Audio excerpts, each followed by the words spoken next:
Você sabia que uma cidade brasileira já foi capital de um território europeu?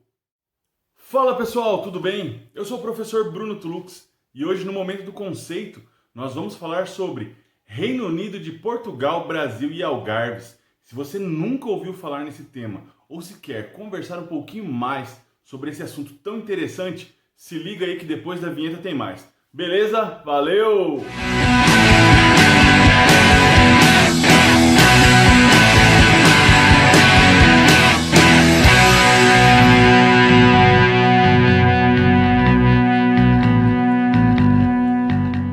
Se você já teve a oportunidade em algum momento de ler algum livro ou assistir algum documentário sobre a transferência da corte portuguesa para o Brasil, evento que aconteceu lá em 1808, certamente você já deve ter ouvido falar também sobre o Reino Unido de Portugal, Brasil e Algarves.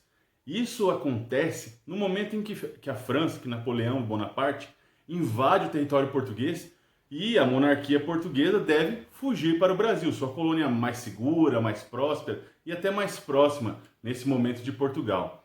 Nesse contexto todo, nós temos então, além do apoio dos ingleses, a transferência do vasto sistema político-administrativo que existia em Lisboa para a América.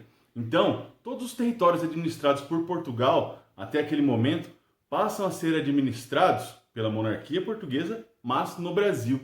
Então, nesse contexto, o que acontece é que a América Portuguesa, o Estado do Brasil, deixa de ser uma simples colônia e se torna a sede do Reino Unido de Portugal, Brasil e Algarves.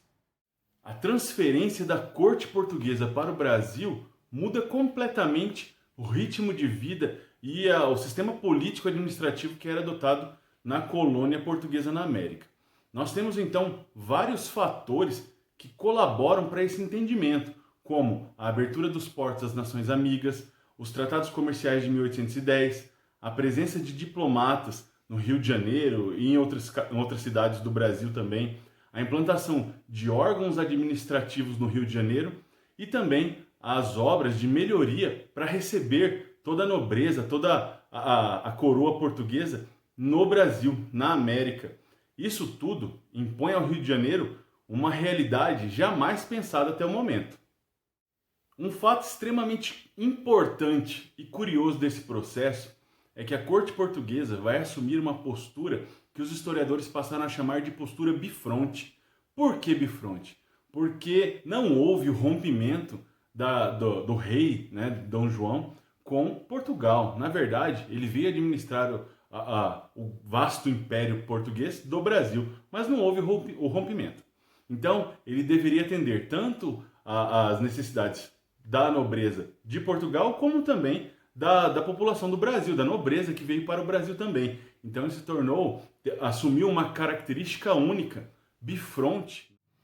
Essa característica bifronte da coroa portuguesa vai extrapolar a relação apenas com a nobreza, tanto de Portugal quanto do Brasil, mas vai também ser manifestada nas relações internacionais e diplomáticas de Portugal, porque justamente em 1814, quando começa o declínio do período napoleônico, né, Portugal vai tentar se aproximar da França para ter um apoio da França, né, para tecer novas relações, mas também para aos poucos ir rompendo com a Inglaterra, com quem no início do século XIX havia feito acordos terríveis, né, para a coroa portuguesa, mas que deveriam ser cumpridos.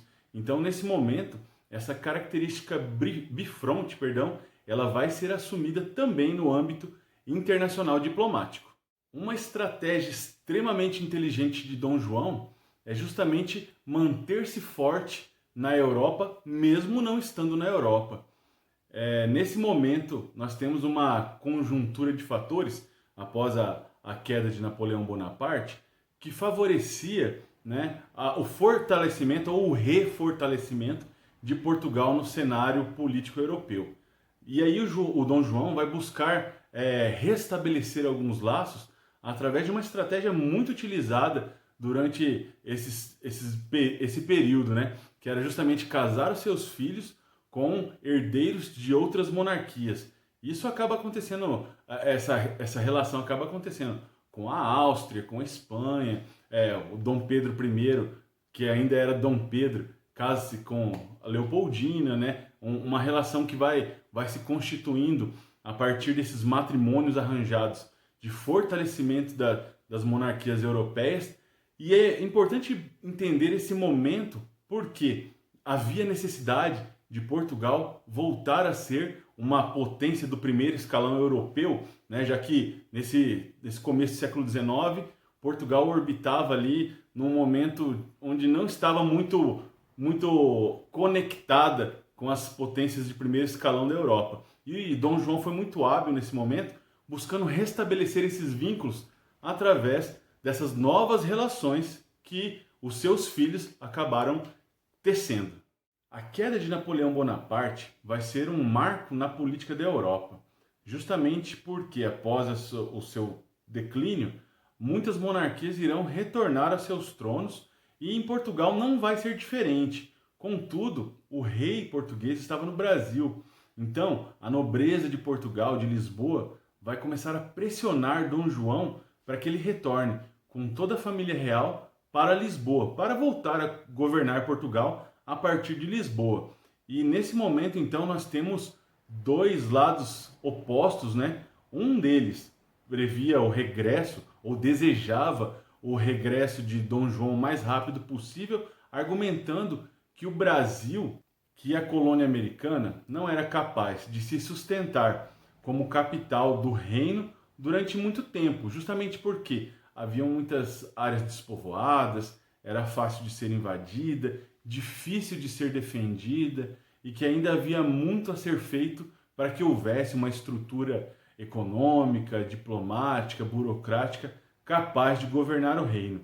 É importante ressaltar que a Inglaterra, nesse período, também fazia pressão para que Dom João retornasse para Portugal, pensando num possível ataque, fosse da Espanha ou da própria França, um ataque a Portugal, já que Lisboa não contava com uma defesa eficiente, deveria se associar à Inglaterra.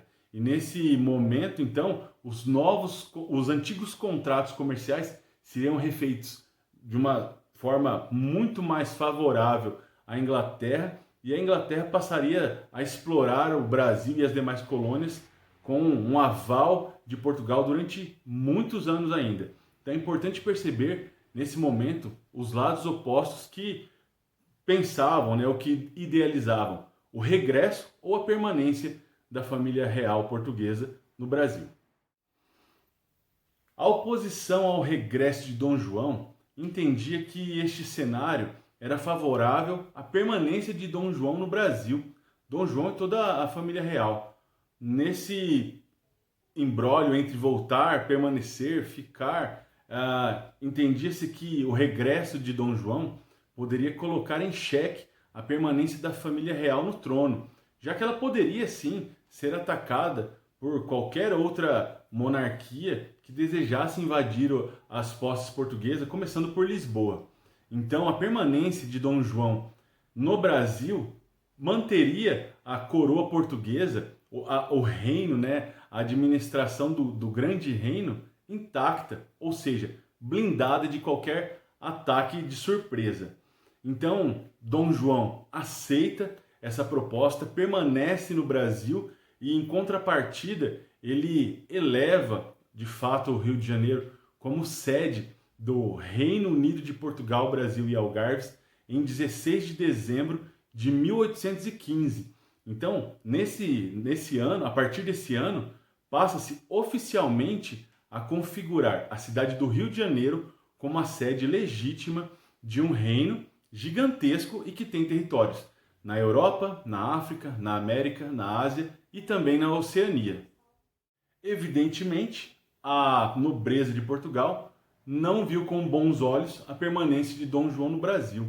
E aí, né, surge uma conexão de fatores que vão desencadear com o regresso da família real para Lisboa em 1821. Porém, antes desse retorno, o momento turbulento se estabelece em Lisboa com importantes movimentos, como o de 1817, com a conspiração de Lisboa, e 1820, com a Revolução Liberal do Porto e que, como eu disse antes, culmina com o regresso da família real portuguesa em 1821, levando, né, a capital do Reino Unido de Portugal, Brasil e Algarves para Lisboa, onde permanecerá até 1825 como capital. E para o Brasil, o que significa o regresso de parte da família real para Lisboa, já que Dom Pedro I permanece em terras americanas? Para nós, esse é o nosso embrião tardio de um processo emancipatório, né? Já que a nossa independência acontece só em 1822, diferente das províncias espanholas que já no começo do século XIX haviam se tornado independentes. O Brasil, esse processo é um pouco mais tardio, justamente por conta dessa falta de resolução entre permanecer em Portugal, permanecer no Brasil, é Lisboa, é Rio de Janeiro, é Portugal, é Reino Unido.